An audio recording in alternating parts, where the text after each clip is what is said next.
Hi, this is Karen from Pick Up Every Stitch, and this is just a quick tutorial about how to pick up the stitches from the I-cord edge that we created in order to do the Jules shawl. In the Jules shawl, I have you cast on 3 stitches provisionally onto 2 different needles. You leave 3 of the stitches on hold, work a 3-stitch I-cord for the number of stitches specified. I believe it's 80, and then on the very last row, you're going to work the last 3 stitches with a smaller needle. In this case, it's a size 6, but the whole I-cord was worked in an 8. And the reason I have you do this is because I want this to be super stretchy for our shawl.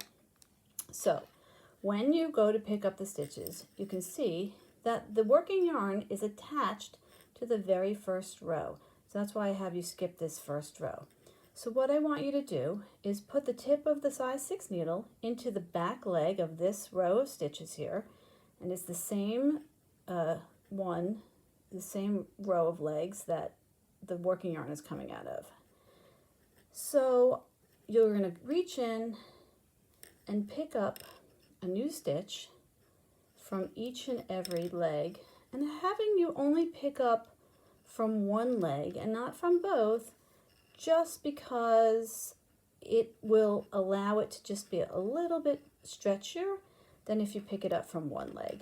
And since we're picking up every single stitch, there won't be any gaps or any holes that can sometimes happen when you only pick up one leg. So go ahead and just pick up one leg all the way down until you've picked up all 79 stitches. And in this case, I don't have that many because this is just a little sample for us to see, but you're going to pick them up, going all the way down till you get to the end. There'll be 79 stitches in all that you picked up. There'll be 3 stitches on the right side here that were on there from the last row of the actual I-cord. And you're going to work keeping right in that same line of stitches so that it's not twisted at all the way down.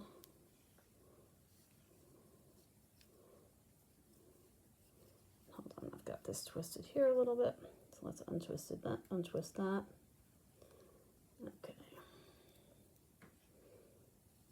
And we're going to pick up these stitches all the way to the very end here. I think that, yep, this is our last stitch. This would be number 79. And then what you're going to do, after you've picked up all 79 stitches, you're going to take the 3 stitches that we had on the holder, and we're going to knit them also.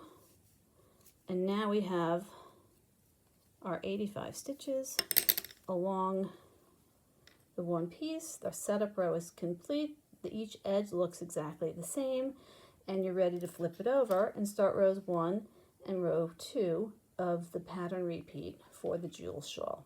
So I hope that was helpful. Thanks for joining us, and hope to see you in the shop really soon. Thank you. Bye-bye.